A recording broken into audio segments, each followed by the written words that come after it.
ኤፕሪል 30 የዕለቱ መልእክት ርዕስ የተፈራውን አስቡ።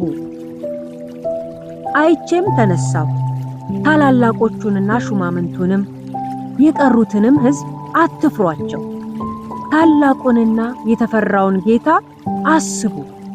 ነህምያ ምዕራፍ 4 ቁጥር 14።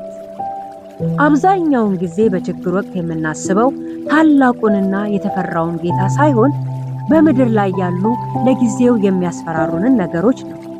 በዛሬው የጽሞና መልእክታችን ግን የሚያስፈራሩንን ሳይሆን የተፈራውን ጌታ እንድናስብ የሚረዳንን መልእክት እንካፈላለን። ነህምያ የኢየሩሳሌምን ቅጥር የመጠገን ራዕይ ይዞ ሲነሳ እርሱና አብረውት የሚሰሩት ሕዝብ ከጠላቶቻቸው ብዙ ጊዜ የማስፈራሪያ መልእክቶች ይደርሳቸው ነበር። ዓላማውም በፍርሃት ተውጠው መስራት የጀመሩትን ሥራ እንዲያቋርጡ ለማድረግ ነበር። ነህምያ ግን ለጠላቶቹ የማስፈራሪያ መልእክት የሚበገር ሰው አልነበረም። ይልቁንም ከእርሱ ጋር ያለው ሕዝብ ታላቁንና የተፈራውን ከእነርሱ ጋር ያለውን አምላክ እንዲያስቡ ያደፋፍራቸው ነበር። ዛሬም ብዙ ስጋትና ፍርሃትን የሚጭሩ ድምፆችን ስንሰማ መበርገግ፣ መሸበርና መፍራት አያዋጣም። ይልቁኑ ታላቁንና የተፈራውን ጌታ ማሰብ ይገባናል። እርሱን ስናስብ በጠላት ድምፅ ላይ አሸናፊዎች እንሆናለን። እግዚአብሔር በእኛ ሕይወት ውስጥ የጀመረውን ራዕይና አገልግሎት ከግብ ማድረስ እንችላለን። በርትተን ሌሎችንም ማበርታት እንችላለን።